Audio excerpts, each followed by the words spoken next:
Good morning. How are you? Good morning. Can you hear me all right and stuff? Anyway, apart from me being sideways. Yeah, hear you fine. Actually, audio and video quality is absolutely fine. Other than the fact that you are in portrait mode, by which we mean it's actually a landscape picture that's tall. So yeah, very strange. As you say, you look like you're going to lose your earbuds any second. I think it's something to do with the fact that I use this laptop for my Test Tuesday videos. Right. And when I'm doing the Test Tuesday, I have it in portrait mode so that it fits on my worktop bench and things. It's not locked in portrait mode or anything now? That might have been it. Yeah, but I don't know how to change it. Do I drag down? No. Yeah, you can never change these things whilst you've actually got something running. You have to quit everything. Tablet. Oh, here we go. Rotation lock. Tablet mode. I don't want tablet mode. I want rotation lock. Oh, there you go. Gotcha. Has that done it? Boom. Yep.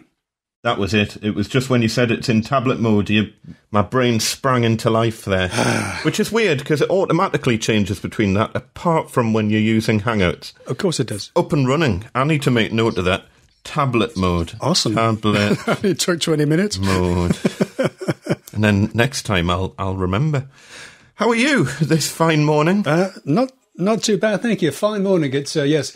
the Measuring Up podcast weather report, as ever, it is dank and drizzly. We should do a long range one, shouldn't we? We should. Hang on a sec.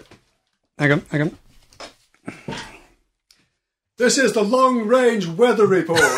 It's a bit dank and drizzly here, but otherwise fine. That was perfect. Absolutely perfect. Ian McCaskill, eat your heart out. Okay, good. Because I don't want to do another take. Is your wife wondering what on earth is going on? Dear. She is leaving the building. She can't take it anymore. Shall we run some titles?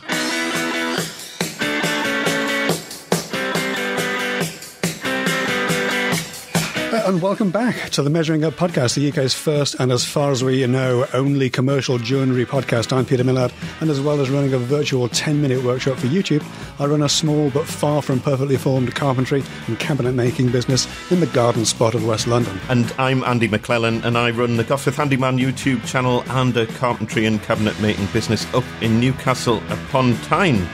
And every couple of weeks we get together and chat all about making things out of wood and our joinery businesses. And it's our chance to kind of talk to each other because otherwise we're just trapped in our little workshops on our own. Well, we just don't talk to anybody else ever, do we? We have no social interaction because we are sad and lonely people.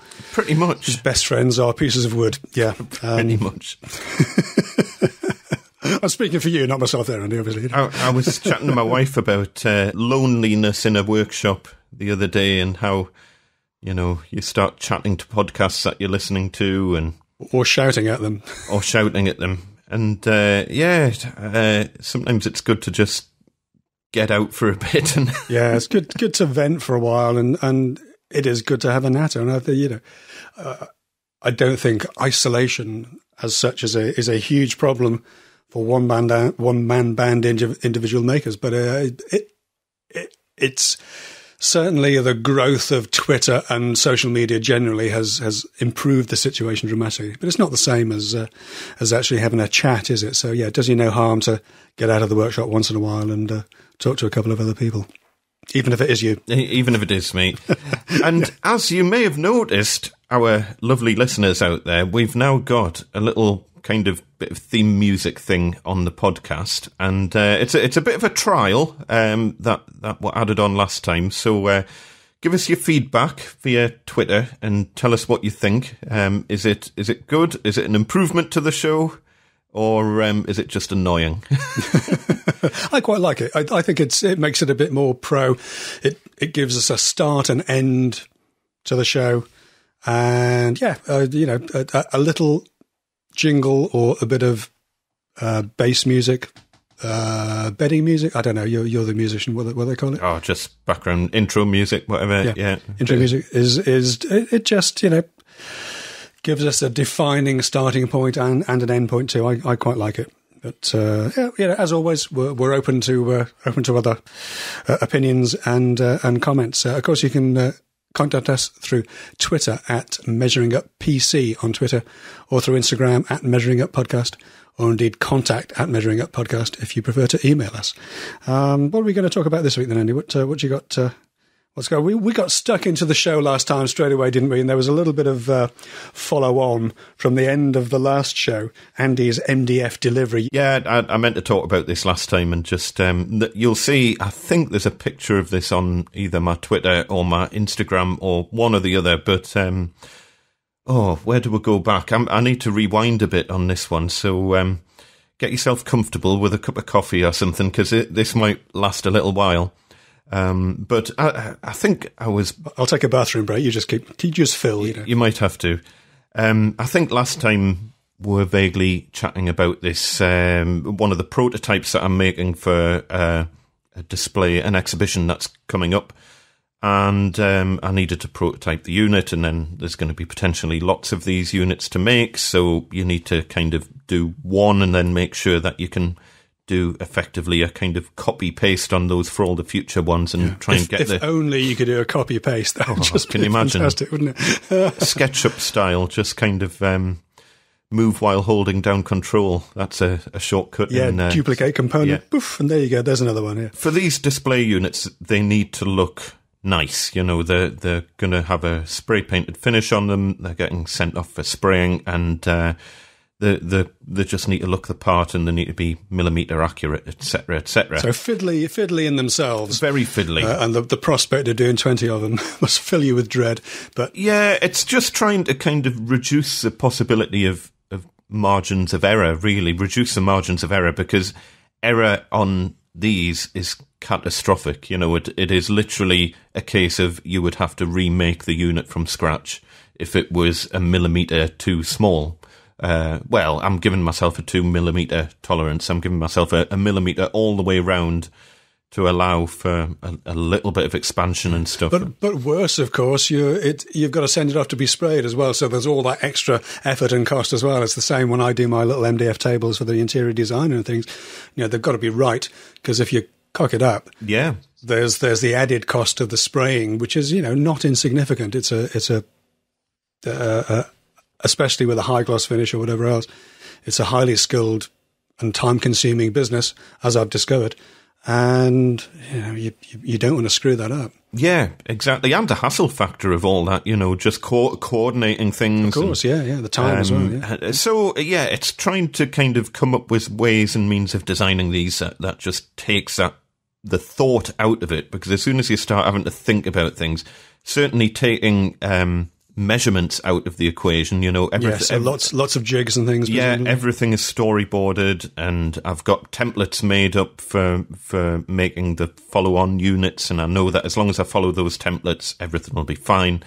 And it's just taking out that margin of error, because, you know, we've talked about it a little bit, but how accurate do you need to be? Well, on something like this, you only have to be 0.5 millimetre out on each cut, and by the time you've gone round the square, you're 2 mil out. Yeah. And that is literally the difference of whether or not the thing that's going in the unit will fit or won't fit. As woodworkers, for us, that's sort of approaching engineering sort of standards, and I know engineers are just wetting themselves laughing at the very idea of 0.5 mil accuracy either way being their sort of standards. But for me, you know, for us, whacking a wardrobe into an alcove, say, you give yourself 20 mil either side just because the walls are going to be a bit wonky or whatever else.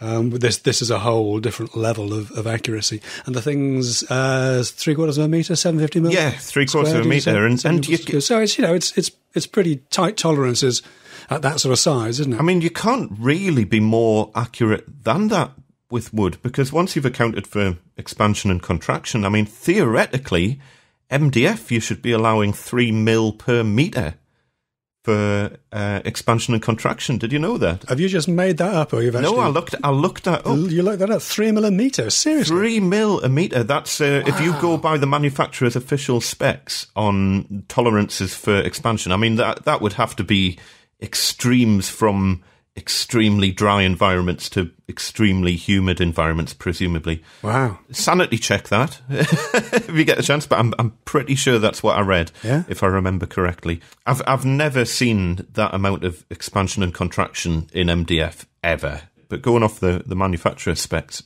that's how much you should be allowed. Okay, well now we're just providing the perfect excuse. Well, it doesn't quite fit, but I'm sorry, that's the contraction expansion multiples, I'm afraid. Yeah, sorry about that. Clearly it's just too humid today to fit that. That's worked for me for years. You wanted it to be 5 foot instead of 4 foot. What? No, that gap's for expansion. No. It's well within tolerances. Exactly. Yeah. Anyway, so for these units, it's 12mm Medite MR MDF that I'm making these units out of, and they need to look, perfect once they're done. So I didn't have any 12mm in stock. I don't get through huge amounts of 12mm MDF. It's mostly 18mm. Yeah. Have you noticed as well, just as an aside, how you only ever end up with stock of a size you can't specifically use? Yep. It's just sod's law, isn't it? I've had a sheet of 15mm birch ply kicking around in the workshop, which, as we know, is a fairly small workshop. For ages, it's about 3/4 of a sheet, and you don't want to get rid of it because it'll come in handy. But you never, ever, ever, ever, ever need 15mm. You either need 12 or 18, and it's just kind of... It was comical with this unit because I've always got loads of 18mm kicking about, and for this unit, the whole unit is 12mm MDF with long mitered bevel cut corners. And then, but the door, as I was saying last time, the door needs to be 18mm so it can take the Euro hinges and everything else. But I thought, I'm not buying a sheet of 18mm for one tiny door because it's for a prototype. It's not very for a prototype. I searched the workshop high and low for a piece of MR 18mm MDF that was the size of this door. I had every size imaginable. I had great big long pieces, but they weren't wide enough. I had wide pieces, but they weren't long enough. And eventually I had to make the door out of non-MR just for the sake of getting it done. And I might switch it to MR for the final ones because I'll be ordering all the 18mm stuff up in bulk. But it was just sod's law. So, yeah, anyway, as you say, you never have the one thing that you need kicking about. So for the 12mm, I only needed 3 sheets of the stuff. Well, technically, I only needed 2 sheets, but I thought, well, I'll order a spare sheet just to be on the safe side. Yeah, because you don't want to go scrambling around trying to find that last little bit of 12. Yeah, or you had somewhere in the workshop you can't lay your hands on, and when you do find it, it's, as you say, either slightly too wide or slightly too long, or it's not 12mm, it's 9. Or you miscut something goes wrong, or you spill something. It's like, oh, I don't believe it, and then you've got as if we'd ever make a mistake. As if. So I ordered these 3 sheets of the 12mm for building this prototype. And sometimes if I'm dropping stuff off for customers and I've hired a van, then while I've got the van hired, I'll go and pick up some sheets of MDF at the same time. But as it happened, that just the stars didn't align on that. Getting hold of MR Medite around where I am, although I've now found another resource which I'm going to try for next time. There's nowhere that does a cutting service. So if I'm wanting to buy Medite MR MDF, either I'm going to have to get it delivered or use a van. But I can't get the builder's merchant to chop it up, and my main timber merchant don't stock Medite. So which is a bit annoying.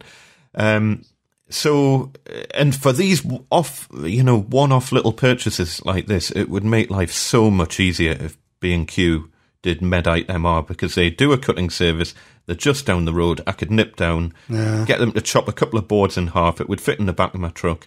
And, I probably wouldn't use them for big bulk purchases, but at least for being able to pick up a few boards and have them cut in half, I wouldn't be completely stuck. Yeah, B&Q, some branches of B&Q, I'm told, do stock Medite. Oh, yes, I saw that. But it's almost entirely up to almost seems to be up to the manager or which region they're in as to who they use. Yeah, after I saw that, because I've never seen Medite in our B&Qs around here, because I'm always searching out for it, and after I saw that, I did a quick bit of research and as to what they do use at B&Q, and it is a proper brand, but it's not one of the. It's not like it's basically not Kronospan or Medite. I can't remember who it is, but let me check. You know when you start a conversation and you realise I should have had the facts.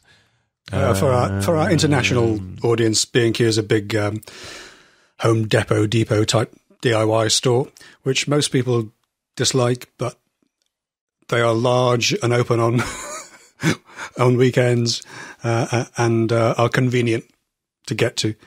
They're far from the best, but they're there, and we'll use all kinds of places if we need to. Metza with 2 little dots above the A. Metza wood. Either way, it complies to all the usual standards and all that sort of thing. When you see the logo, it hold on, let's see if I can. It's got like a green deer with antlers. If you see the logo. Anyway, what do they do about us? Where are they based? They are all over the place by the looks of it. Finland, Sweden. Oh, it seems to be mainly Finland by the looks of it. Excellent financial results for the Metza Group. Metza Group are all about sustainable bioeconomies. Metza products. Anyway, apparently that's who B&Q uses. But as you say, some people have seen Medite in B&Q. And I've definitely seen Kronospan in Wix. But again, I think it's random. I've seen other non-branded stuff in Wix. So yes. Anyway, so ended up getting this delivered from the builder's merchant who do stock the Medite. And as I say, I only needed the 3 sheets of it. Yeah. So it turns up, and normally when you're getting the timber delivery, it turns up on the back of a big Arctic and it gets craned off and all that sort of thing. Yeah. So anyway, this little van turned up, and I thought, that's a bit odd. And the guy opened the back door, and I came out to meet him and stuff, and he opened the back door of the van, and I kind of looked inside, and I couldn't, and he's like, I've got your MDF delivery, and I looked inside, and I couldn't see it anywhere, and it's like, okay, magic, MDF. Where is it? And I'm just looking at this van full of RSJs and bags of concrete and big girders and stuff. And then I noticed that it's underneath everything. Oh. So, and he's like, it's just there. I just need to pull this other stuff out.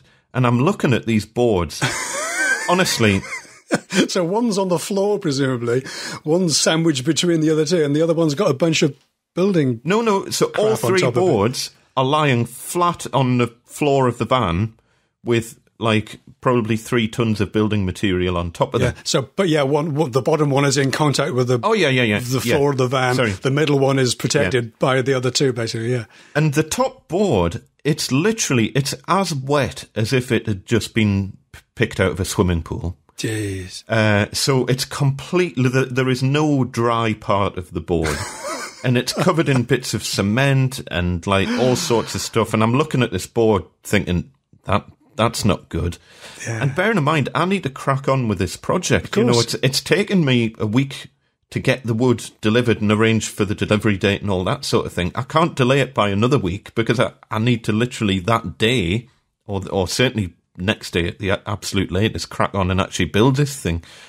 So, and the guy, and the thing was, he didn't apologise well, I'm not taking it out on the delivery driver. It wasn't his fault. No. But he just kind of oblivious, just was like, I'll just move this stuff off this top, ignore the water. It was snowing and everything's defrosted and just dripped down onto the boards, but it's fine. It's moisture resistant, mate. Yeah, he did say that. He says, it's moisture resistant, it'll be fine. And I'm like, that really doesn't look fine.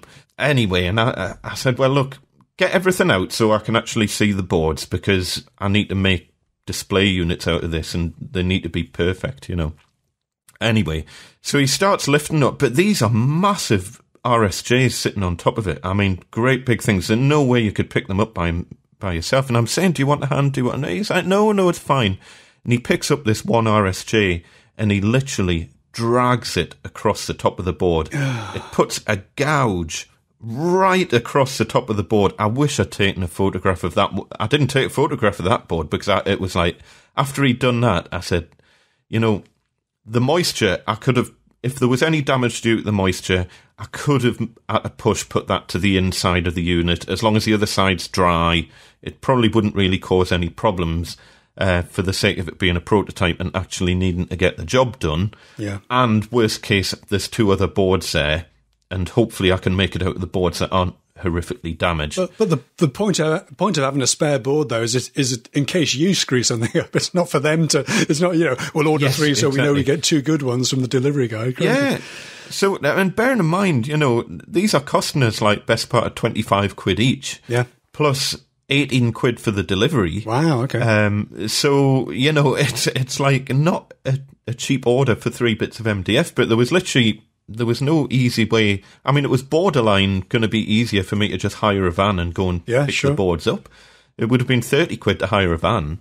But anyway, at the point that he was like, I'll just move these RSJs off. And he literally and I'm like, do you not want a hand? Do you want, no, it's fine. And he just picks up one end and he drags it across the top of this board. There's a gouge in it. The gouge must have been 5 mil deep. Jeez. Right across the top. The paint will cover that, and easy. At that point, he still didn't turn round, and he was about to lift all the boards out the van, and it's like, here's your delivery. And it's like, mate, I can't take that board yet. And he's like, oh, why not? And I'm like, it's destroyed. It's literally destroyed. It's got bits of cement. The whole top of it is as wet as if it's been in a swimming pool, and it's now got a 5 millimeter deep gouge from one end to the other, right across the board. And I said, look, sorry, you're going to have to send that one back. I'll have a look at the other 2 boards, and hopefully they'll be all right. And but send that one back. Well, man, we got the boards out. The other 2 boards were dubious. I mean, if it wasn't for the fact that I had to crack on with the project, I literally, once I got them into my workshop, I had to dry, because they were wet as well. They weren't as wet as the top board, but I had all the blue roll out. I had all the fan heaters pointing at the boards trying to dry them out, because when they get wet and there's no finish on it whatsoever, even the MR boards fluff up a little bit, that you lose that really nice kind of polished finish that you get. So again, I could get round it because I can put any discrepancies to the inside or give it a quick sand and it'll be fine. But I literally had the boards all kind of on their sides in the workshop, fan heaters either side of them, getting them all dried off and everything. And then, they were eventually usable, but it was just comical at the point that he just picked up this RSJ and just dragged it across the top of the boards and then kind of presented the board in a, there you go, kind of way. It was like, no, that's not an acceptable way for... And yet, I think I was saying on Twitter, these boards have been on a probably 500-mile journey from Ireland or wherever they're made to make it over here. And by the time they've been through various distribution warehouses and everything, and then it's the final 5 miles of the journey. Yeah, that's right. That's right. It's the killer, isn't it? It's this opens up debates that we've had or have had on the topics list for a while: vans versus trucks, big vans versus little vans. As you say, the last 5 miles, the last couple of miles, in some cases, of the delivery is always the most crucial part. I mean, I would love to have a big van, but it would be so problematic. And this is a really big topic that I didn't want to go into. Yeah. It's one for a future. It's a big one, but it would be immensely impractical for me to have a van, because we'd then end up having to have, probably a bigger family car that we could use for going on holidays and things like that, because you couldn't go on holiday in the van because there's not enough seats. Yep. And that's why the truck works really well. You can go down the crew cab route, but then since you've got that kind of mix of the van and seats all in the one one seated area ends up getting trashed, because what I like about my truck and what I like about vans generally is that all the minging stuff is isolated in the back section, without too much stuff getting into the front section, if that makes sense. But anyway, that's another whole thing. So just to finish off this story then, because we're not done yet. No, of course not, because there's a sheet of 12mm missing, isn't there? Well, yeah, but that was spare, so that's fine. Yeah. I managed to build they gave us a refund for the missing, or the board I had to send back. Done and dusted, fine. And luckily, I didn't make any mistakes on building the unit. Well, we'll see. I haven't delivered it to the client yet. Oh, right, okay. But the build all went fine. And I'd measured this unit, and I knew it was 750 wide, 730 high, or whatever, I can't remember. And my truck can comfortably handle 1.5 meters. So I knew it would be fine in the truck. I'd measured the height, and the height seemed to be fine as well, and all hunky-dory. So bearing in mind, what I now need to do is build this unit, take it to the spray painting company. They're going to spray it, and then they're going to deliver it to the client. Right. I then need to drive to the client to reattach all the hardware. So that's kind of the simple process of how this all has to work. I've got an appointment with the sprayers to drop it off at a certain time. On the Monday morning after I'd finished it or whatever, it's like, right, I'll bring it over Monday morning, and then you guys can get it sprayed and take it to the client once it's all done. Yeah. So Monday morning comes around. I've finished building the unit. I've checked everything about it. I've actually made a 3-part video about making these, because there's quite a few interesting design decisions and stuff on it, which I thought would be quite good. Yes. Got it all built. Monday morning comes round. And this is a big unit. It's tricky for me to pick this thing up by itself. So I'm having to, put it onto my dolly thing on wheels to try and wheel it. It was tight just getting it out the workshop door, but I knew it would fit. And then I get it onto the tailgate of the truck, and I'm on my own trying to kind of manhandle it up there. It's only 12mm, come on. Oh, it's strapping man like yourself. 750 cubed thing, and it's not that heavy, but it's just really awkward to pick up. It's not solid. Come on, it's just there's nothing. There's nowhere to grip it, and no purchase. I know. You can only just get your hand from one side in, and of course you don't want to ding the corners or any of that sort of stuff. Yeah. Having to be really careful not to damage anything on it. How do you wrap it up? Out of interest, what do you do? Blankets? Or? Well, for this, I decided it was going to be easier because I knew it was going to be a challenge manhandling it in the back of the truck. Yeah. So I decided to take the gamble on not wrapping it, in the favour that I would get a better grip of it while I'm trying to actually get it into the truck. And because there's only one unit, there's nothing's going to hit it or anything. Do you know what I mean? Yeah. If it had been a few and they're all going to kind of be rubbing up against each other, it would have been wrapping up in blankets or something and putting corner protectors on. But because I knew it was just the one, I thought this is going to be easier if I just keep it unwrapped and get it in. I was debating bubble wrapping it and stuff, and I thought, well, if I bubble wrap it, it's going to be really hard to slide it into the back of the truck. Yeah. Because the bubble wrap's going to get caught and stuff. And so anyway, I get it onto the tailgate of the truck, start sliding it in, and it's like, that's not going to fit. So, sorry. It was literally, I'd measured the height of the truck, but I'd done it like really, really quickly. And in my head, I had it that the back of my truck's 1.5 meters square.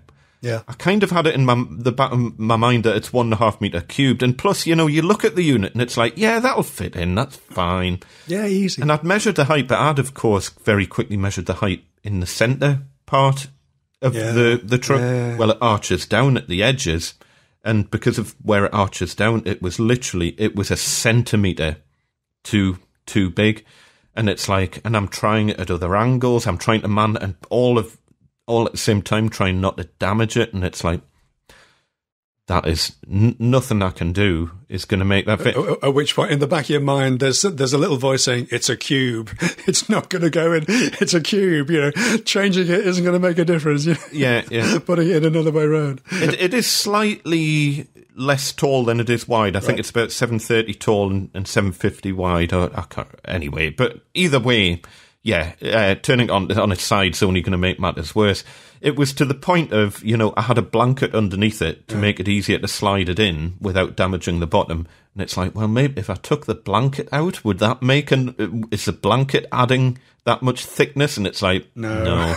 Nothing I do here is going to make this unit fit in the back of my truck. Yeah. And it's like, oh. So at that point, everything then changed to having to arrange to get the spray painters to come and pick it up. And then it's like, well, could I hire a van? Well, I probably couldn't get one that quickly. Yeah. And the spray painters had already offered to pick it up. And I'd kind of said, oh, no, it's fine. It'll fit in my truck. You don't need to pick it up. And luckily, they saved the day and they came and picked it up for us. But what you should have done, right, is get your timber yard delivery guy to pop around and see if he can deliver it for you. there's every chance that you get there in one piece, isn't it? Nice and pristine. Can you imagine? It would turn up in the spray painters literally full of cement. Yeah. Oh, man. So the whole thing was just and then that just led on to all of the delays caused by now not being able to get it out because the spray painters couldn't pick it up until the next day, or was it the day after? I can't remember. Yeah. So now I had to arrange to be in when they were coming, and because they were now having to fit this in as a favour around other jobs, they couldn't really give us a specific time. Yeah. So I just had to kind of hang around on a day to wait for them to come, and yeah, I've toyed with the idea of signing up to one of the car sharing type things, the zip car kind of thing, because they have VW transporters as well in the vans. But you look around and you can, it's relatively expensive, 10 quid an hour or something to hire them. But if you need it, you need it kind of thing. But they're not particularly convenient, and you'd have to drive to them, and you can't park your own van in the space while you take it away. So it's a bit, it's not that handy, unfortunately, because it's a nice idea. And again, I know a couple of guys who do my deliveries for me, but typically they get booked up well ahead. So it's that classic, I've got to get something somewhere now. And there are other courier companies who'll do it, certainly around here. In fact, I used one of them for the last big delivery I had before Christmas. My guy couldn't do it. He managed to forget that he was on holiday. So I got one of these guys in. It was great, actually. It all fitted in. He turned up in a little VW transport, and I thought, ooh, I was hoping for something bigger, but it all went in, thankfully. It all went all right. Pretty snug in there. There certainly wasn't any room for them to be knocking against each other. They rubbed a little bit, I think, along the way over there. But there was absolutely no space for them to sort of generate any kind of momentum, so it was all fine. Well, I've got a van hire place literally, 3 miles down the road. It's kind of, you go onto the A1, drive down one junction, come off, and I'm at a van hire place, and they charge 30 quid for a transit for a morning, and that works really well for when I'm just wanting to drop something off. I mean, you do have to sign your life away when you're hiring a van. Of course. I added it up. It was something like 11 separate signatures on the hire agreement by the time you've signed off on like damage waivers and mileage waivers and putting AdBlue in the tank and all this sort of thing. Yes.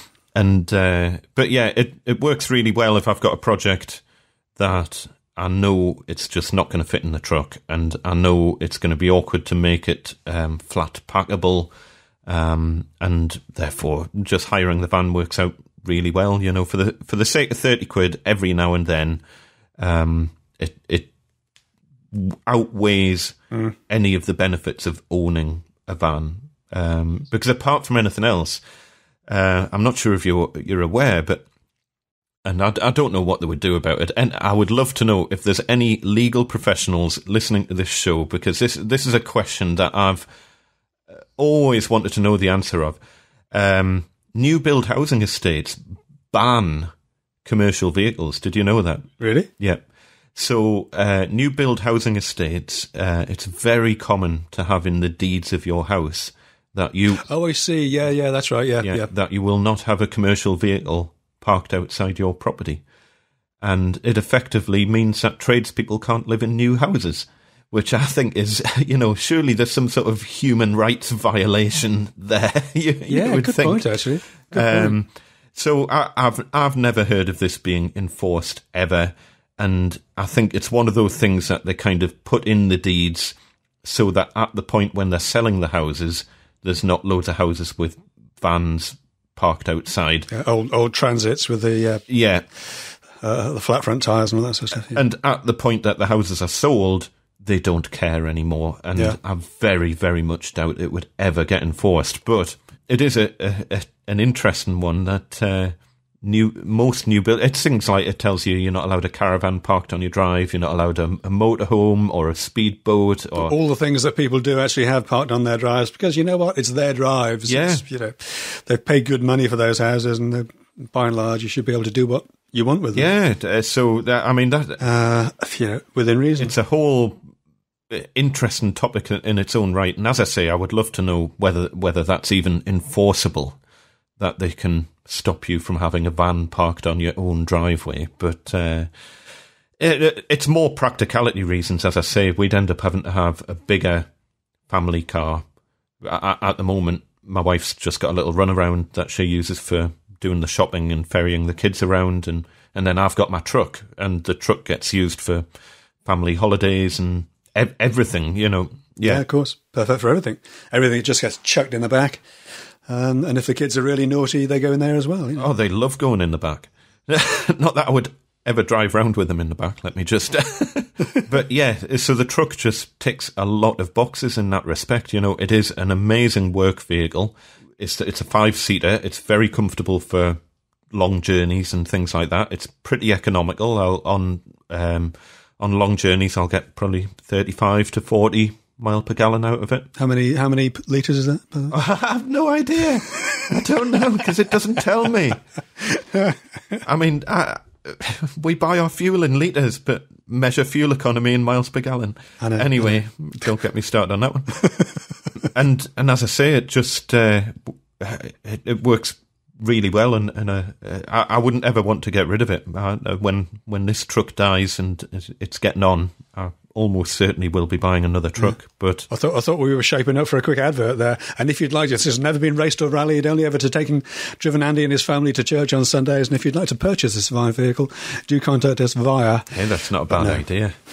Oh, good tread on the tyres. It's almost an emotional bond I have with my truck now. I've had it for little beauty, never let me down. Yeah, it's just it's never. I'm saying it now, and I shouldn't say it, but it's never not started. I've never had. Yeah, I need to stop. But don't even love me truck. So what size stuff can you fit in the back of your van, out of a matter of interest? While you were regaling us with your tale of millimetre, centimetre precision, I know I've had to take it's ply lined, the back of my van. It's about 1 metre high, just over, and wide as well between the wheel arches, a little bit more, about 1,200 maybe. And I know that I've had to take the self-tapping screws out of the ply lining to get some things in sometimes, because that extra, couple of mil that was just standing proud of those panhead self-tappers were just enough to stop it from sliding right in. So yeah, it's I think it's like workshops, vans, you just kind of fill them to 110%, don't you? You always need to fit something in that's just that little bit bigger than the space you have available. But in terms of length, it's about, and they always quote length to the bottom of the front seats, which is ridiculous because the seats slope. Yeah. So the most, I think technically 1,600 if you put something flat in, but about 1,500 if to the back seats. And how high did you say? It's 1 metre. Just over. But as you say, it does curve slightly. So it's very similar to the size of the back of my truck, but you've got the extra height that I don't have. Yes, and I've got internal roof bars as well. I've got bars on the inside, so I can put stuff in there, like long levels and a broom or whatever, and keep it off the floor. And then... so they could come out if they had to. And I've noticed you occasionally put stuff on your roof Yeah. And I do as well, but I've had a horror story there, and I'm now very, very nervous about putting stuff on my roof. Yeah, I rarely do. Occasionally, I'll pick up a couple of full sheets from the timber yard if I've got something wrong or if I need something urgently and they can't cut it for me. And I am very, very fortunate. I know, having spoken to a few people and yourself, of course, about the quality of the timber yard that I've got near me. They had a mini feature in a recent video. And they're such a good yard. They are literally 5 minutes away from me. They have a fantastic range of products, and they do millimetre perfect board cutting. Yeah. They're really, really, really good.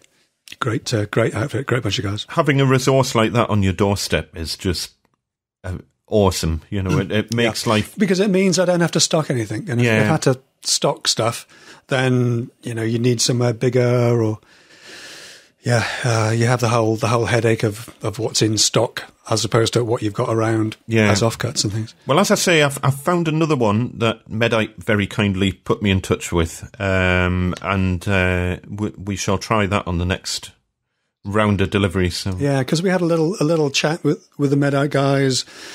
On account of the toxic MDF story that we've been doing the rounds on, didn't we? Good bunch of people at Medite. Timely conversation, really, isn't it? In terms of the article and everything else. Talking of which, before we go on to that, I'll tell you about what happened the last time I had a very near disaster with putting stuff on the roof of my truck. Oh yeah, go on. So I used to quite regularly buy a couple of books because I've got a proper roof rack and it's a decent one and it's properly load rated and everything, and I know the loads that it can handle. And I think off the top of my head, each bar is rated to 75 kilos. Right. So a sheet of MDF at 40 kilos spread between two bars, theoretically is about 20 kilos a bar, should be absolutely fine. Yeah. So I can't remember what it was. I think I'd bought like a sheet of 18 mil and a couple of sheets of 6 mil or something like that. Yeah. And I was coming back from the builder's merchant with these on the roof, properly ratchet strapped down and everything. I've done this 100 times. I know it's within all the load ratings and everything. Driving up the M1, the A1. Yeah. And then suddenly I just hear this clank, clank, clank, clank, clank, and I can see all the ratchet straps have come loose. And I'm like, oh my, this is going to be on the news. A sheet of MDF is now in someone's windscreen behind me.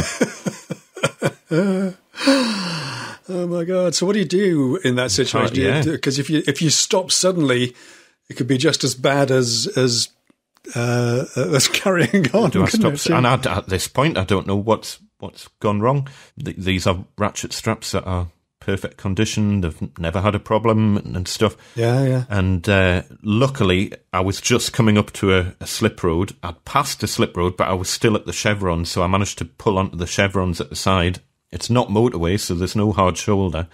But I managed to pull onto the chevrons, just pop out and have a quick look at what had happened. And the ratchet straps and everything were absolutely fine. The whole roof rack had just come away from the top of the truck for no reason whatsoever. I mean, it was properly tightened on, and all I can assume is, yes, the boards were within weight limitations, but once you start taking into account wind and it effectively acting like a giant wing on top of your truck, the stress, how much extra force has that added on? And the whole roof rack had collapsed. Wow. So at that point, I'm now stuck on the chevrons with these boards kind of... So what do you do? With an unsafe load. So what I managed to do was, and I didn't want to stay on the chevrons because that's a really dangerous place to sit. So what I managed to do was kind of limp over off the chevrons across to the other side of the slip road, to, where the road was a bit wider, and luckily it was a relatively quiet slip road, and then I could get all the way to the top of the slip road, and then I managed to pull into a housing estate, again, driving at 5 miles an hour, because this just isn't attached in any way at the moment. managed to reattach the roof rack to the roof tightly enough that I could at least limp home, very, very carefully. Yeah. I didn't go back onto the A1. I managed So it had actually unbolted itself, kind of. It hadn't sheared the bolts or something. No, there was nothing wrong with it. It had you know how it kind of sits on the arch of the roof? Yeah. It had just slipped. One side had just slipped down the arch of the roof. Wow. All the bolts were tight. Everything was fine. Everything was tight beforehand. But literally one side, because, it sits on, the way this one works, it sits on kind of rubber pads. Yeah. On the kind of where the roof curves around at the edges. So the rubber pads are kind of at 45 degrees. Yeah. And on one side, it had literally just slipped down. So one side just wasn't attached onto the roof anymore. God. Managed to retighten everything. Took a route home driving down, side roads so that I didn't have to go back onto the A1. Yeah. And, I've been terrified of putting anything on my roof ever since. It's just like, one thing I'd quite like to do is get proper, fixed roof bars, the ones that are kind of, they're not removable effectively. But since I'm planning on selling this truck soon, What, your favourite truck? The truck you could never bear to part with? Well, she's getting on, and don't let her hear this. I can't listen to this podcast in the truck now. Do you realise that? Can't let her hear that I'm talking about this. But, she's getting on. There's no point in getting the proper... And I don't even know if you can get the proper fitted roof rack to fit trucks, because I know you can on vans. I did a quick bit of research, and my truck didn't pop up on anything as on the options list, because if I did, I would go for the cradle type roof rack where it's got sides all the way around it. Yeah. So it effectively it supports an 8x4 sheet perfectly, and sometimes you can even get it with rollers on the back, so you can roller it on. Yeah, so you can roll it. I'd love to get something like that, but anyway. So I'm a little bit nervous about the roof rack after that experience. Yeah. I mean, the closest call I had was where I pre-ratchet strap days. I was tying things on just with bits of nylon rope or whatever, and I had some melamine that just was really slippy. And as I pulled into, it's a really horrible job actually. As I pulled into this really grotty sort of housing estate and braked gently, the sheet of melamine just slid off very gracefully off the front and just hung there. It didn't come off and damage any edges or anything. It just sort of like hanging off the front over the windscreen, waving at me. I thought, yep, I ought to go and deal with that. So no, I haven't. I've been very cautious. Oh, yeah, next day I went out and bought some ratchet straps instantly. What I do now as well, because I've got two roof bars, I put a strap sort of around the four corners of it, and then I put a long one front to back. So yes, in the event of any catastrophic failure, it won't come shooting off the roof. Can't go for. Yeah, I do the same. You do the ratchet strap dance, yeah, absolutely, in the car park, trying to swing the straps over from one side to the other on your windscreen own, or whatever else. Yeah. So yes, a new set of roof bars and a new truck to go with your new 2,500 square foot Flight of Fancy workshop. I saw that picture you put I forgot about on that. Instagram. Andy has found a new workshop. It's only 2,500 square feet. I priced it up, so he might be able to squeeze by. No, I didn't. Have a guess. Do you want to take a guess at the price? I'm thinking of doing a video about this, actually. Let me see. I made a note. Go on, take a guess. 2,500 square foot. Depends on the lease and the term. 20 grand a year. Easy. 28 grand a year. 28, plus rates. Rates would be 8,160. So you're looking at 36 grand a year before bills or anything like that. Before you make a penny extra. So I would say bare minimum 40 grand a year for that, for 2,500 square foot, which would be amazing. I mean, that's 10 times bigger than what I've got at the minute. Out of matter of interest, I priced up one of the smallest units that I could find, and that's 538 square foot, so it's about double what I've got at the minute. Mm-hmm. Wouldn't be worth the hassle of moving, to be honest. For if I was going to move, I would want it to be more than double. Yeah. Otherwise, I'll just get by. And for that was about 7,000, including VAT, but luckily no rates. You see, the rates only kick in, I haven't got the thresholds, but I think it's over 12,000 or over 15,000 rateable value. Oh, really? So the rateable value of the smaller unit is 5,000. So it's zero rates. I don't know if it's down to the zone it's in, or I think the last time I looked, and I haven't looked recently, I have to confess. If you're in, I think it's the whole of the UK. It might just be England and Wales. I'm not sure. But if your rateable value of a commercial premise is below a certain value, you effectively don't pay rates. Rates is basically a punitive tax for having the temerity of running a business. It doesn't actually get you anything, as far as I can tell. Yeah, you don't even get your bins emptied for that, do you? No, that's right. You don't get refuse collection or anything for it. It is literally just a tax for having, literally the temerity to run a business and need premises. So I'm pretty sure it's 15,000, but I think it tapers after 12,000. Don't hold us to this because I'm trying to remember off the top of my head. Either way, that bigger unit, the 2,500 square foot unit, the rateable value of that is 17,000. So that means it is subject to full rates, which is normally at about 50% of the rateable value or thereabouts. It's all very weird how these things are worked out in the UK. It varies. Well, the rateable values are set every 10 years or something. So there's a fiddle factor during the course of the tenure of that rateable value, and then it's reset every whatever 10 or maybe it's only 5 years. But yes, there's an assessment at some point, and they reassess. And oddly enough, they always assume that rates go up, that rents go up, never down. So I've got it scribbled on this piece of paper here because I did work it out. But I think I would be if I was going to have the 2,500 square foot unit, which would be excessively big for just me. But if I did have that, you could fill it easy. Oh, no bother! I could fill it, no problem whatsoever.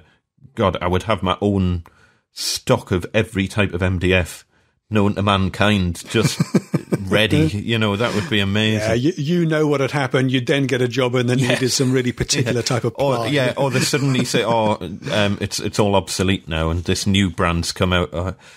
But anyway, if I did want to go down that route of 2,500 square foot, I would need to be charging a minimum of £490 a day to pay for it. Yep. Once, and I think that would give me a wage of like 20 grand a year or something.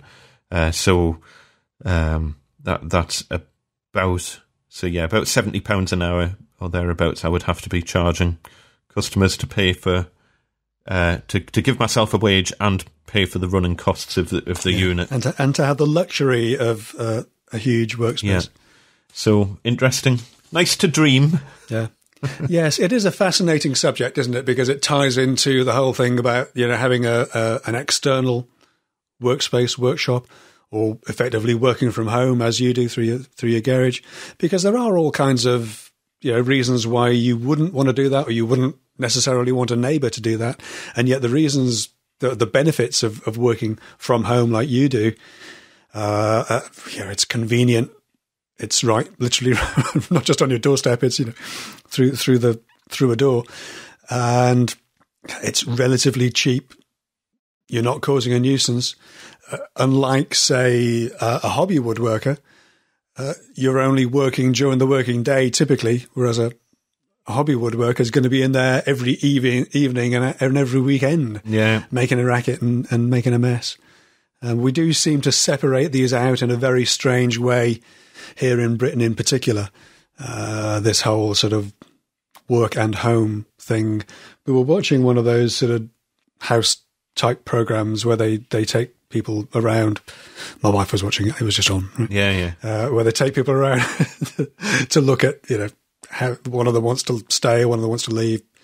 And they look at homes that try and tick all the boxes for everyone. They visited one, which was actually owned by an electrician. It was the largest, I can't remember what it was, the largest collection of live-work properties. So they had really, modern build, nice houses. But this guy had this massive sort of industrial unit, but brick built, so really nice, but with a big roller shutter. And inside it was like a palace-sized workshop as far as we're concerned. I don't know how big it was. It must have been a good sort of 1,500 square feet or so. Big open space with a mezzanine up there for office space and all the rest of it. And this was sort of live workspace. It looked absolutely fantastic. Wow. But this was on a purpose-built little live work estate. So people had... Where was this? I can't remember. I'm sorry. I can't... It was on a... In the UK? Yeah. Oh, yeah. That sounds awesome. It was absolutely fantastic. And the guy had his own... he was an electrician, the guy who owned it, and he had his own digger, his own forklift in this place. It was just unbelievable. I looked at that, I thought, I don't care about the house, just give me that workspace, I take that. Do you know what the programme was called? Or? Oh, it was Phil and Kirsty's... Oh, it was Phil and Kirsty, like? Whichever one they do. I'll try and dig it out. We'll try and find it from that. For the show notes, because that sounds really interesting. Why? I wish, because there's loads of tradespeople live around where I live on this estate. Yeah. And I would love it if you could buy a property because the biggest problem I've got is deliveries. Yeah. That is probably the number one pain in the backside, is that it's just, it's not cut out. That's why it's much easier to hire a van and pick the wood up, because at least then I can just drive the van down my drive and unload stuff in my own time and stuff like that. But having a great big Arctic turning up, it's just not practical. Yeah, of course. And apart from anything else, there's only so much you can... If I had that every week, people would complain. I couldn't do that.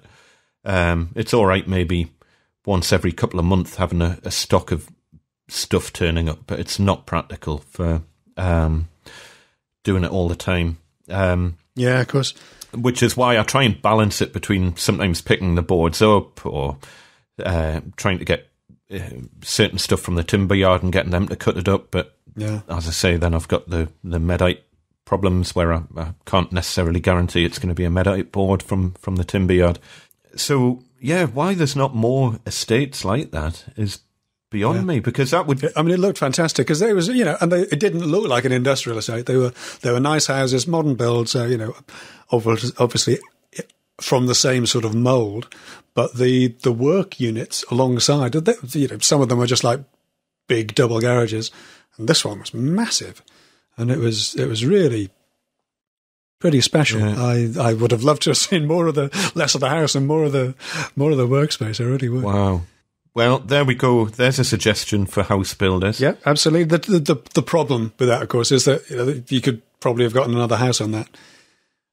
So in terms of house sales, it's less appealing to the developer to do that kind of thing. Yeah, I guess that is the problem in the UK, is that as long as houses keep selling while they're tiny and have small back gardens, and people keep buying them, then there's no urge for the house builders to change things at all, really. And houses around here, and as I say, where I am, it's one of the biggest new build estates in the UK.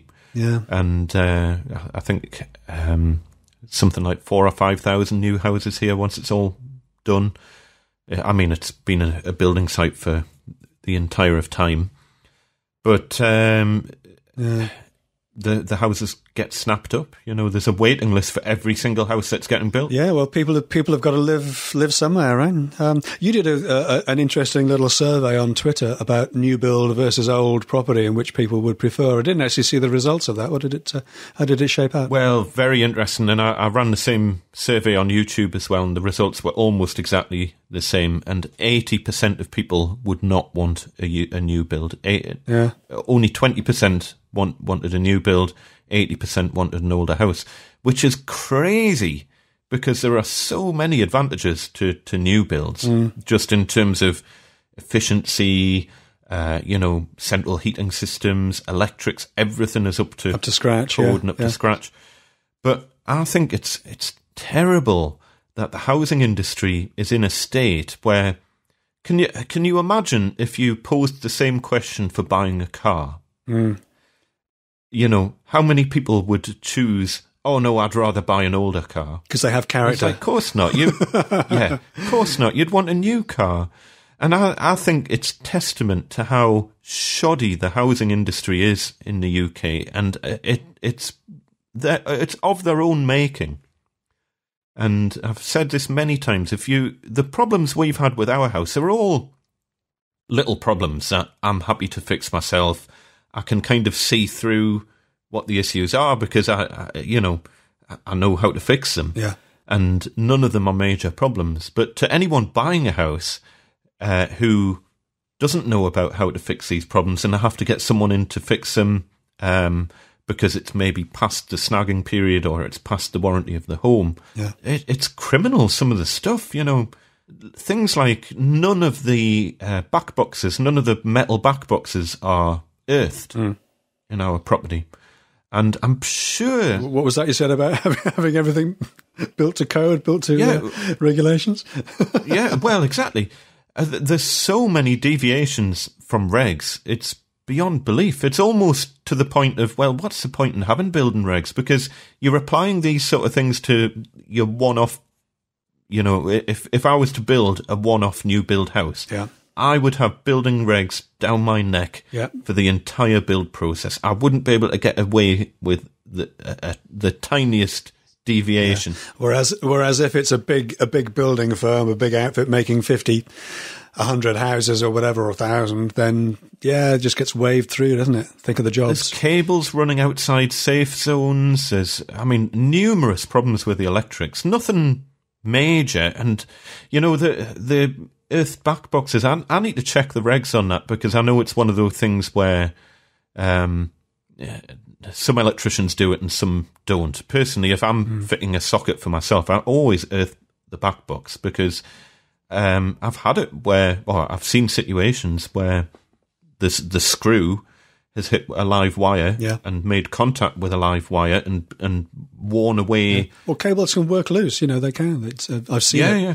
They can. And then the back box becomes live. Yeah. And when the back box becomes live, the screws on the front of the socket become live.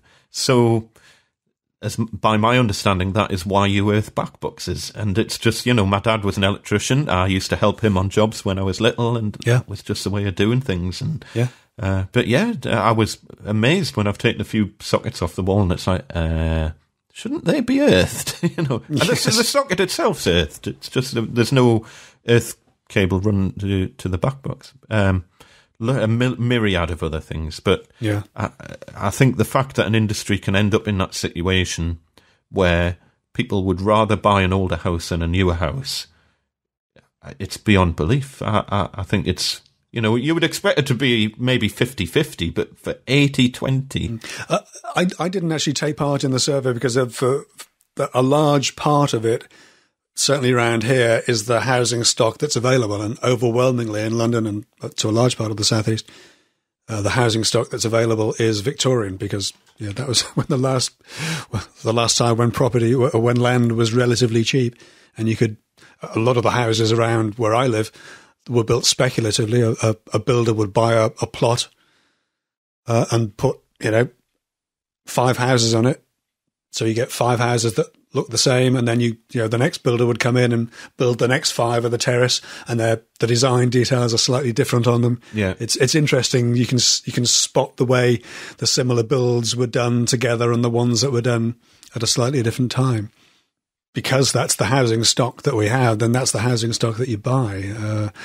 There are new builds, but inevitably they're further out of town, or they're on less desirable locations, different sites or whatever. It's difficult. It's a tricky one. Ironically, when me and my wife were looking last year, we had vaguely thinking about with a nod towards the future for retirement and all that sort of thing. The house where you grow old in is probably, we would much rather it was an apartment, so it's on one level, which would mean a new build, of course. For all the reasons that people buy new builds, because they're properly built, they're well insulated, they're low maintenance, literally have to do anything to them, they're secure. So if we do want to go and live somewhere else for a few months, we could do that and lock the place up without any real worries. Whereas with an older property, it's like a money pit. It constantly needs maintenance of some kind. It constantly needs decorating or looking after, like an old car. I think that there is part of the logic about wanting an old property rather than new is that you get things in an old property that new properties don't provide. So the ground floor accommodation is usually fairly decent in in a new property.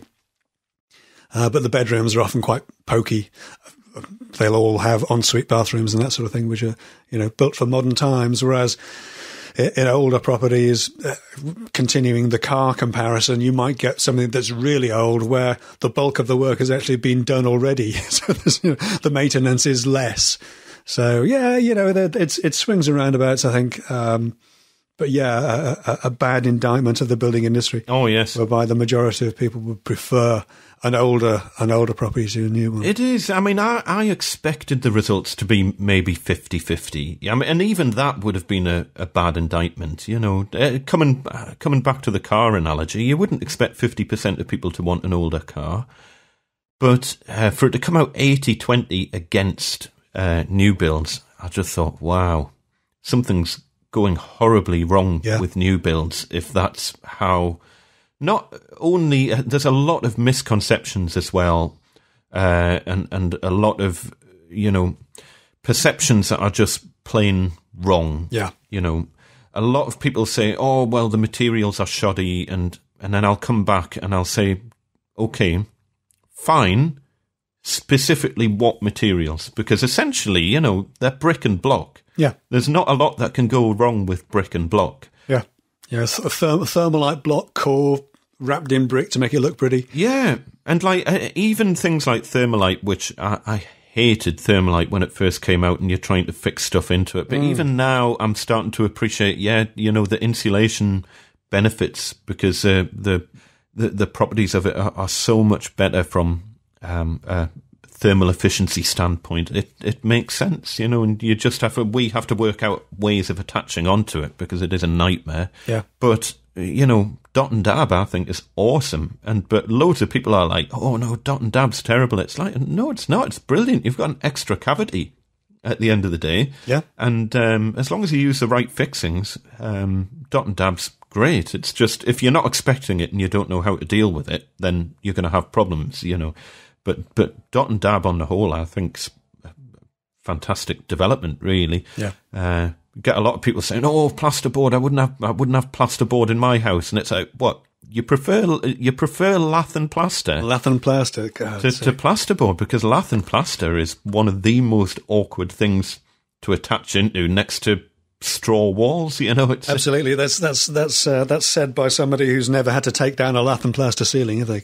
Yes, and I've been there. The filthiest job ever. Been there. I'll post a picture on Twitter, if I remember, of one of the first lath and plaster ceilings that I took down 20 years ago. Just horrific. Anyway, we're running out of time and we haven't done any follow-up on... oh, for God's sake. The MDF thing. No, but is there any? Yeah, let's do a little bit. I'm not sure that there is any follow-up. I have heard back from the testing company that tested the air quality. I had a note from their press office. It's obviously gone through the rounds and finally emerged from the press office, which told me that the testing procedures carried out were in accordance with ISO 6100-3 and 6100-6. And that's the extent of it. That's the extent of what they've been able to tell me. Thanks for clarifying that. Yeah, very, very helpful. So what I've done is I've followed up with that. Basically, I can't remember which way around it is. -3 is formaldehyde and -6 is TVOCs or vice versa. And I followed up and said, could they clarify whether or not tests carried out to those standards can distinguish between the sources of the vapours? So, for example, could they distinguish between formaldehyde fumes that are coming off MDF versus the paint? I suspect the answer will be no. I don't know. I don't know how they could be. I don't know how they could distinguish between the two under those sort of testings. The more I'm looking into this, and I tried to read the WHO guidance document. Have you tried to read that? I've tried, and I gave it as good a shot as I could, and I hope I've represented it reasonably fairly, but man, it's a bit of a it's Lordy. a hefty tome, isn't it? Gee. It's like, what, 500-page or 1,000-page document? I can't remember. It's big. All I know is that the MDF section was on page 220 or something like that.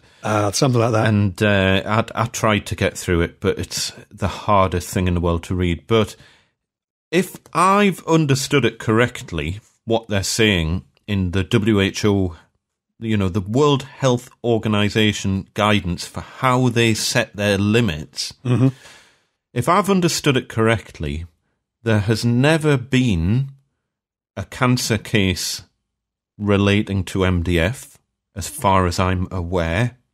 But please do get in touch if I'm wrong. We would welcome to be corrected on this, but that's my reading of it as well. Yes, and there has never been. I need to be careful how I word this.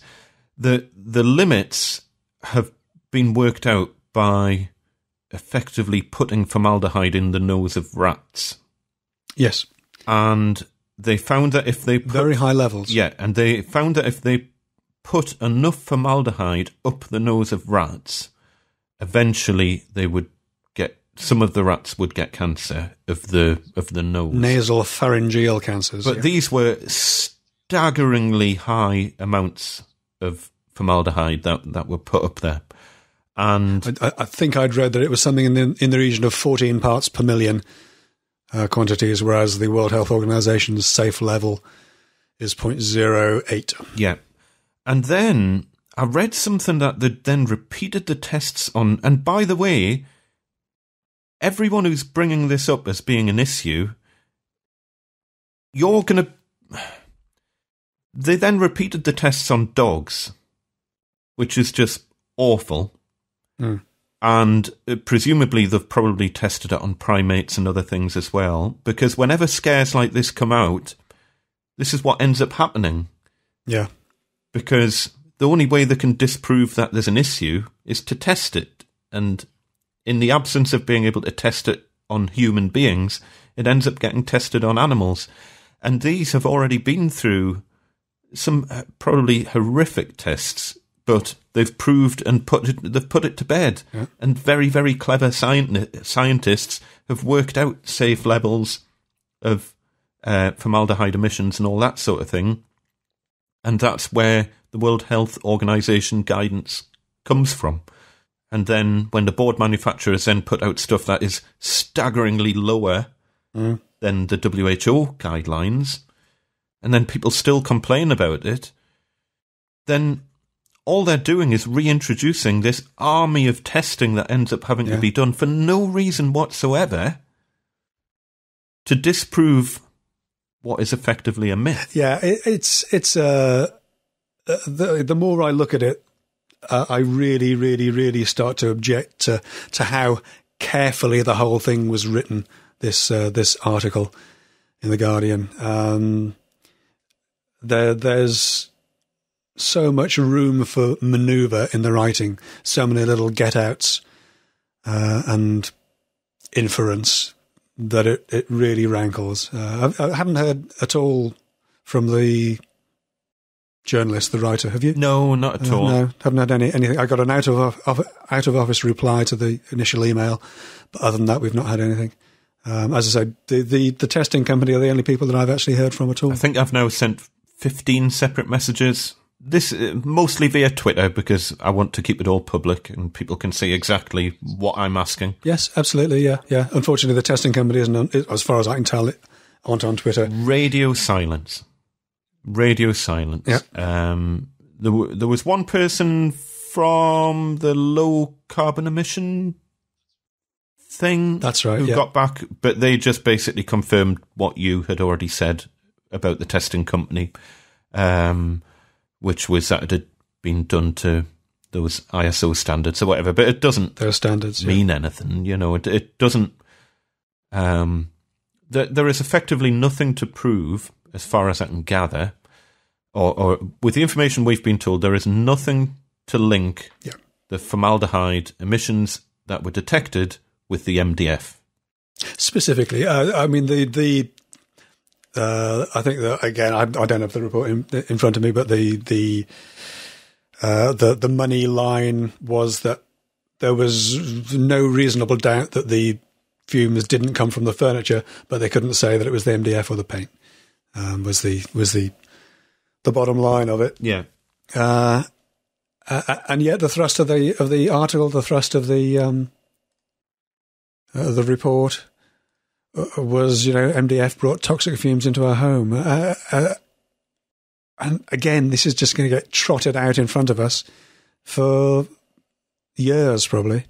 Yeah, and it's interesting. There was a thing on the news this morning about the anti-vaccination brigade, and yes, that came up in my comments as well. It just it all kind of fits into that bracket of myths and just absolute non-news things that enter the news and go viral, and then suddenly a thing that was never a thing becomes a thing.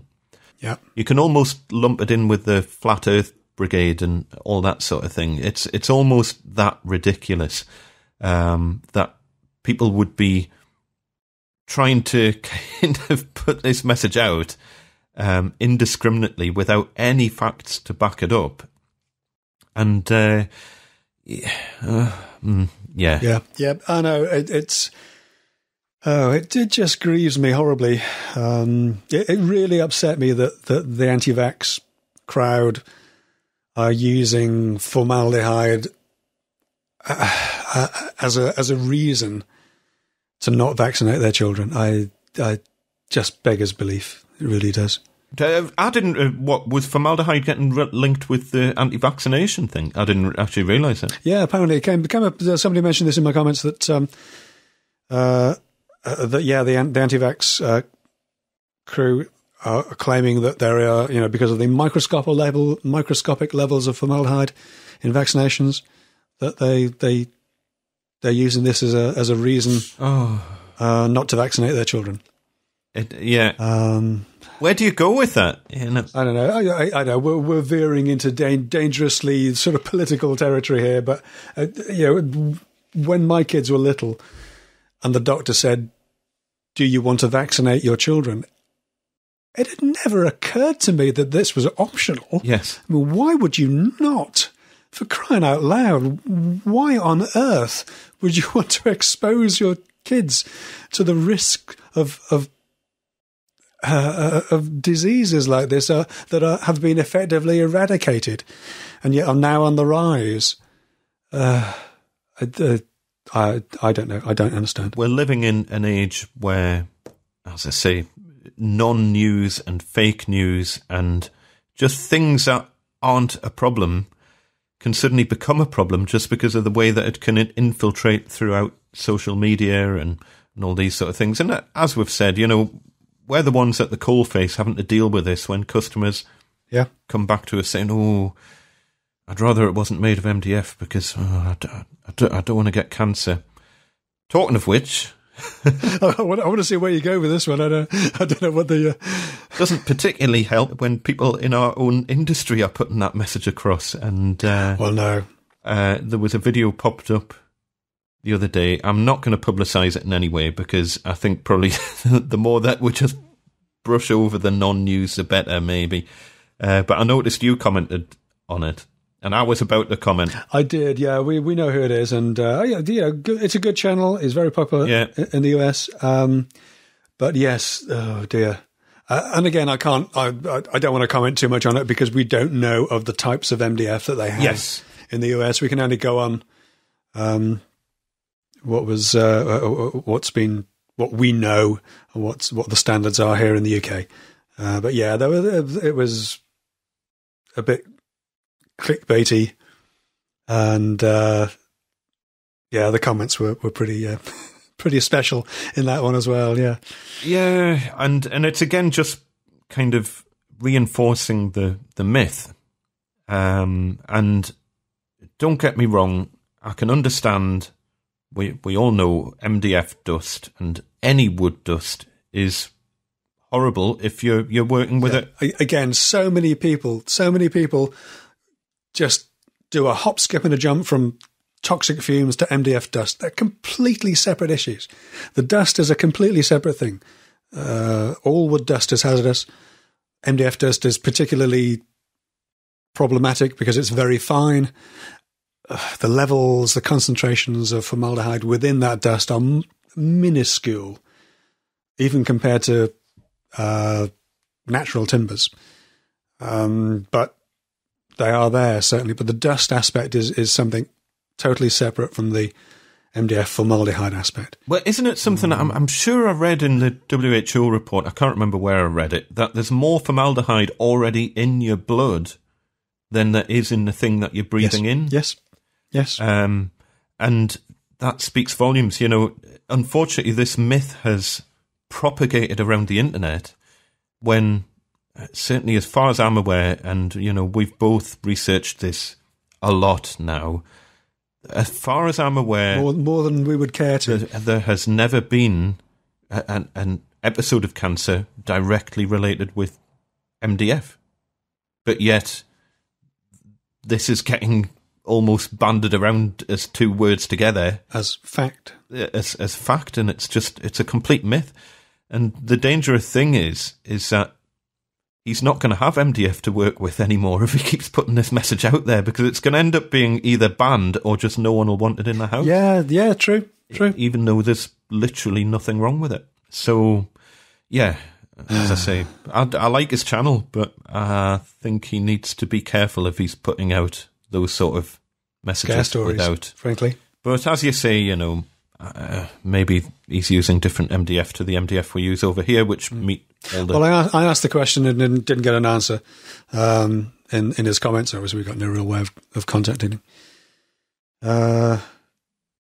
So yes, we will never know, possibly. But yeah, it's a shame when, as you say, when you see people, you know, it's a big channel and in a position of some influence, we get the, you know, I'm sure I know I've had them. I'm sure you've had them too. You know, any time you post anything on YouTube about MDF, which is seen as promoting MDF as a building material, you get particularly American commenters coming, "Oh, MDF is garbage. I wouldn't use that. I might use it for a jig or something in the workshop, but I'd never." In fact, even on that video, the guy says, "Yeah, I would never use it for building a cabinet out of it because it doesn't take screws." Well, you know, you're using the wrong type of screws, dude. Well, I thought that when he was showing the door frame thing, there was something not right there. Either that's a really, really bad quality MDF, but I mean, I've done my own pull tests in MDF where there are tiny screws taking, you know, it's off the scale in terms of the load it can take into the face of MDF. Yeah. Into the face grain of MDF, it can take crazily high loads if you use the right type of screw.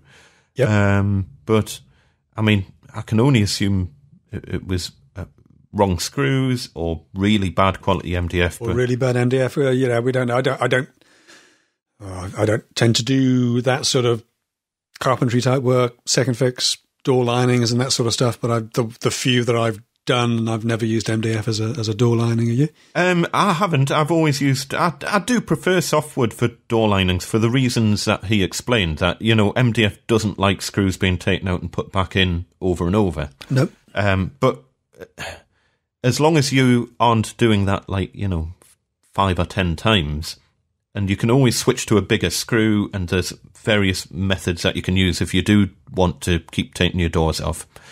But for most cases, it's not really going to cause that much of a problem, and you'll probably find in its initial grip, it's got at least as good a grip as it had in softwood, if not potentially higher. Yes. But I mean, in our new build, all the door linings are MDF, and there's no problems with them, you know, and I've had several of the hinges off and back on, and they are absolutely solid.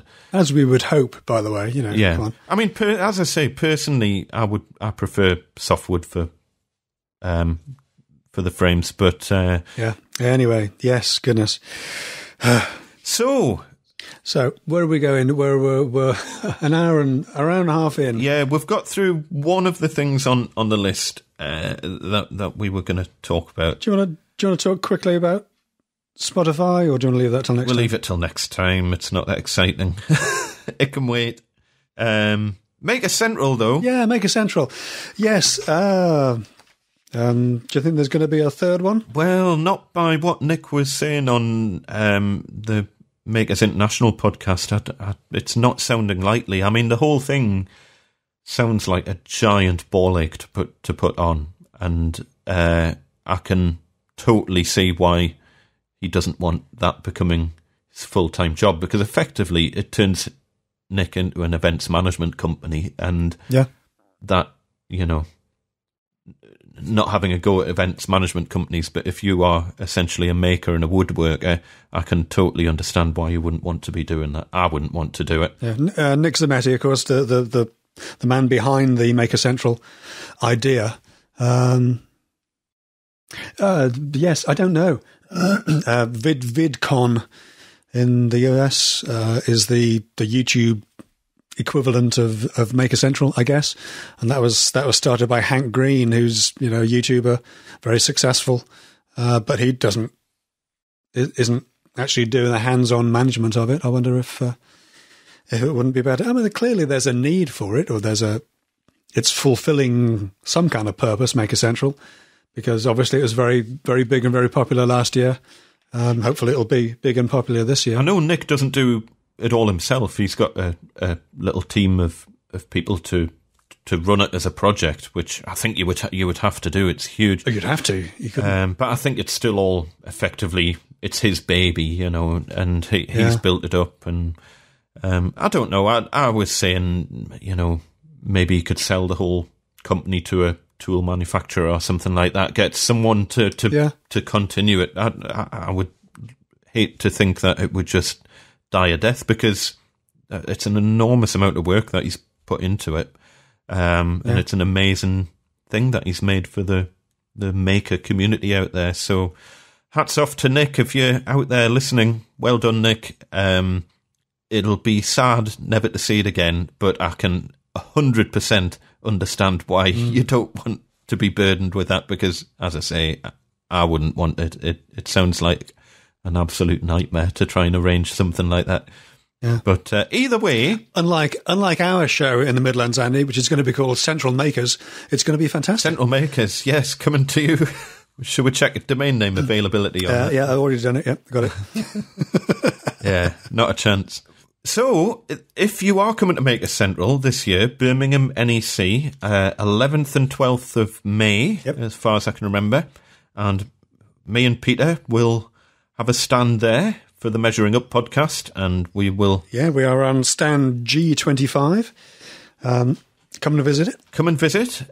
Go and get your tickets from makercentral.co.uk and get yourself along, because it might be your last chance. And, you know, it's not just our lovely faces that you'll see. You know, some of the biggest YouTube makers from around the planet are going to be there. Colin Furze, Jimmy DeResta, Bob Claggett, loads of really big names are going to be there. So Jimmy what? Jimmy, was it DeResta? I can't remember. Diester, yeah? Diester. Yeah, okay. Yeah. I don't know. Check shirt and a beard, right? What he should do is publicise his brand name more, because I can never remember. Me neither. If he got like a stencil or something, he could just put it on everything, couldn't he? I think that would be the way to go. But we shall be catching up with Jimmy when we see him at Maker Central. Looking forward to that. Get your tickets and just get to Maker Central while you can. Anything else that we need to follow up on? I can't think of anything else because we're running out of time, but we will have a quick chat about YouTube comments in the after show. We will. We've got a few choice ones. We've both had videos that have done quite well, been quite popular of late, and we're going to talk a little bit about how when the comments section gets opened up to people who don't necessarily know you or your channel, it gets very interesting very fast. Oh, man. The comments. Don't read the comments. And we're safe to say that, you know, if you support us on Patreon, you aren't the sort of person who's leaving the sort of comments that we talk about. So don't worry. I think someone mentioned that they were getting a bit concerned that we might bring up their comment, and I can 100% guarantee that that won't. That will not happen. It's very, you'd have to be in a very bad mood and to be very nasty to us before we would bring that up.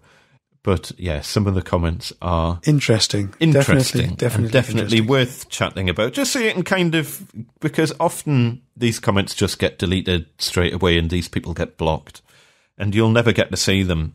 And sometimes they are interesting to chat about. They are, yeah.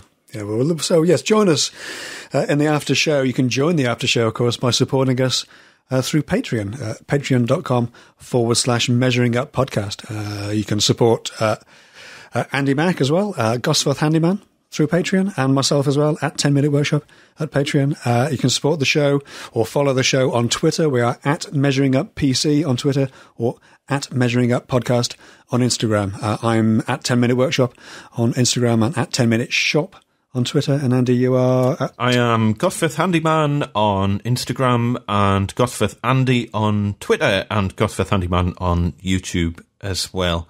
I would like to give a very, very quick shout out to Ainsley and her family at the Chalet Le Camigen in Alpe d'Huez in France. And we had an amazing week over at that chalet. And I promised I would give a shout out to Ainsley. Fantastic. She's a fellow Geordie. Oui. And they are now living out there in a stunning part of the world. Living the dream, apart from the fact we have to deal with people like you. Yeah. Well, exactly. They now run a very, very nice chalet over in the French Alps. And I'll include a link to it in the description because it is worth a look and it's stunning.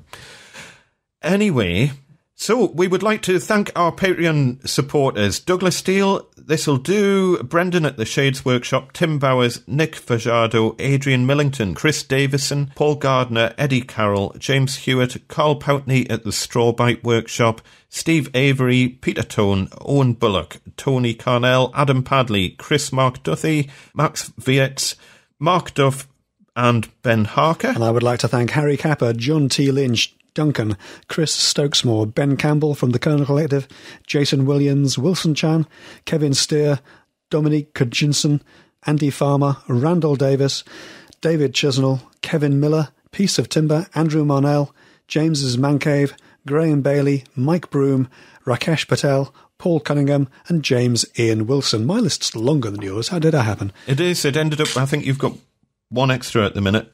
Plus, you've got all the long names. Yeah, that's what it is. Music is Silver by Riot, and please do try and rate the show on iTunes if you get the chance. We have got lots of 5-star reviews on there now, and the more the better. It just helps get the word out there. And if you can share the show with your friends as well, and let your friends, and absolutely, whether or not even if they're not into woodworking, they might still enjoy listening us moan on about MDF and the woodworking industry and just or small business and life. Indeed. So if you could share the show, all you need to do to share it, well, I think there's a share button on the website, but you can share it just, measuringuppodcast.com and just let people know about it in any which way, shape or form that you can think of, on Twitter, on Facebook, do a bit of sharing around, and it just helps get the word out there, because we are building up quite a nice audience on this show, and it's lovely to have you all involved and with us. It is, and of course there are always room for more. You don't get less of us if there are more people listening. On the contrary, you probably get more. But I think that's probably it for this week, don't you think? That's us. Let's wrap it up. We'll say thanks so much for listening, and we'll see you lovely Patreon supporters in the after show. But that's it for now. Thanks for listening, and we'll see you next time. See you next time.